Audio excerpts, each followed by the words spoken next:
भाई तो कल का स्मैकडाउन किस तरह से एक्सपेक्टेड है, ये चीज़ें अभी से ही सामने आ चुकी है। कल भाई फाइनली यहाँ पे रैंडी ऑर्टन चैलेंज करने वाले हैं सीएम पंक को। भाई लिटरली देखो, एक चीज़ तो मुझे यहाँ पे बिल्कुल समझ में आ रही है और वो ये कि यानी कि फिर से पहला वाला जो है यानी कि खेल हमें देखने को मिलने वाला है, क्योंकि इसमें भाई ट्रिपल एच का पूरी तरीके से हाथ है। और आपको तो पता है कि ट्रिपल एच का जहाँ कहीं भी हाथ होता है तो रैंडी ऑर्टन फर्स्ट अबाउट खड़े रहते हैं। बात करते हैं कल के स्मैकडाउन के मैचेस के बारे में, तो फिन बेलर और यहाँ पे टामा टोंगा का जो मैच है वो यहाँ पे बुक कर दिया गया है स्मैकडाउन के फर्स्ट एंडिंग पे ही। और आपको तो पता है कि लास्ट वीक में जो भी कुछ हुआ था यानी कि फिन बेलर के साथ में टामा टोंगा ने बिल्कुल ठीक नहीं किया, और वो यानी कि एक्सपेक्टेड है भाई कि ये मैच जो है मुझे लगता है कि टामा टोंगा 100% यहाँ पे जीत जाएंगे लिटिल भाई। क्योंकि देखो, अगर ऐसा नहीं होता है तो डेफिनेटली समझ लो कि टामा टोंगा की पूरी 16 सिकों की जो ब्लड लाइन यानी कि रेवोल्यूशन है वो पूरी तरीके से खत्म हो सकती है स्मैकडाउन की एंडिंग पर ही। पर डेफिनेटली ये चीज़ होने वाली तो नहीं है, क्योंकि इसमें यानी कि टामा टोंगा 100% यहाँ पे जीतने वाले हैं। और हाँ भाई, दूसरे मैच के बारे में अगर हम बात करें तो ट्रिक विलियम और यहाँ पे कार्मेलो है, इसका मैच हमें देखने को मिलेगा अननोन टाइटल के अगेंस्ट। और आपको तो पता है कि अननोन टाइटल्स में जो भी यहाँ पे यानी कि first again about all of the time one time आता है तो वो कार्मेलो 100% यहाँ पे जीतने वाले हैं।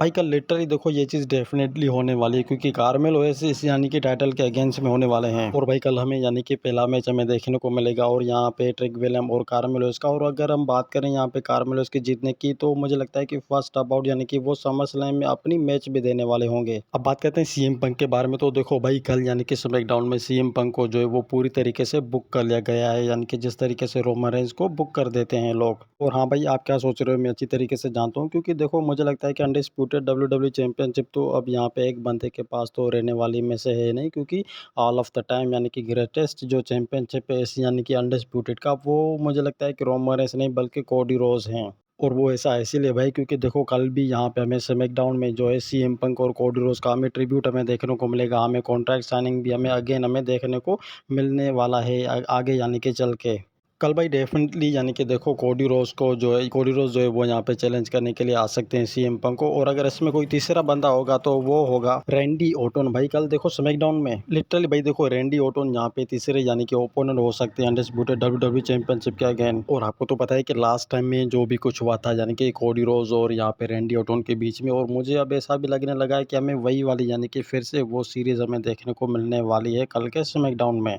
और भाई डेफिनेटली, क्योंकि देखो अनडिस्प्यूटेड डब्ल्यूडब्ल्यू चैंपियनशिप के अगेन कोई तीसरा बंदा भी इन्वॉल्व हमेशा हुआ है, क्योंकि आपको तो पता है कि अभी के टाइम के ऊपर ये यानी कि अनडिस्प्यूटेड डब्ल्यूडब्ल्यू चैंपियनशिप जो है वो एक बंदे के ऊपर तो बिल्कुल भी भाई डिजर्व नहीं करती है। और अगर बात करते हैं कल के स्मैकडाउन के बारे में, तो देखो भाई डेफिनेटली ये चीज़ यानी कि हमें यानी कि एग्जिस्ट हमें देखने को मिलने वाली है कि कोडी रोज जो है वो फिर से अपनी यानी कि चैलेंज करने के लिए आ सकते हैं सीएम पंक को, क्योंकि after all undisputed WWE championship जो है वो सीएम पंक के पास है।